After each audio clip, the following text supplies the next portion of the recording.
یہاں پر آپ کو خبر دیں گے، پاکستان اور ترکیہ کے درمیان دفاع، ٹیکنالوجی، معاشی اور سماجی شعبوں میں تعاون کے 24 معاہدے اور MOUs طے پا گئے۔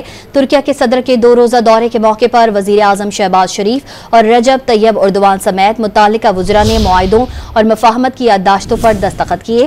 تقریب سے قبل ترک صدر کی وزیر اعظم ہاؤس آمد پر ان کا والہانہ استقبال کیا۔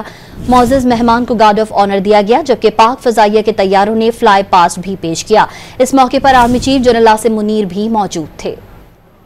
ترکی کے صدر رجب طیب اردوان کا دورہ پاکستان، 2 طرفہ تعلقات مزید مستحکم کرنے کا عزم۔ دونوں ممالک کے درمیان 24 معاہدوں اور مفاہماتی یادداشتوں پر دستخط کیے گئے۔ تقریب میں وزیر اعظم شہباز شریف اور ترک صدر رجب طیب اردوان نے شرکت کی۔ Air force, electronic warfare, energy transition, سماجی و ثقافتی بنیادوں پر ملٹری اور سول پرسنلز کے تبادلے اور ملٹری ہیلتھ کے شعبوں میں یادداشتوں کا تبادلہ ہوا۔ دونوں ممالک کے درمیان زرعی بیجوں اور پانی کے شعبے میں تعاون کے معاہدے پر دستخط ہوئے۔ Muhammed Aurangzeb'i Türk Eksim Bank ile Pakistan Eksim Bank arasında imzalanan mutabakat zaptına dair beyan teati etmeye davet ediyorum.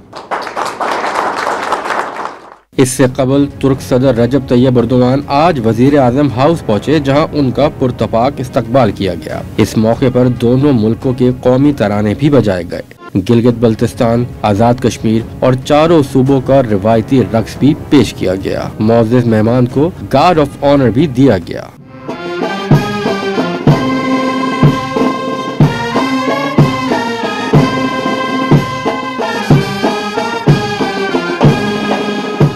وزیر اعظم شہباز شریف نے ترک صدر کا اپنی کابینہ کے ارکان سے تعارف کرایا۔ وزیر اعظم نے بھی ترک صدر کے ہمراہ آنے والے وفد سے ملاقات کی۔ Army chief general Asim Munir نے معزز مہمان کا استقبال کیا۔ رجب طیب اردوان نے وزیر اعظم ہاؤس کے احاطے میں پودا بھی لگایا اور دعا کی۔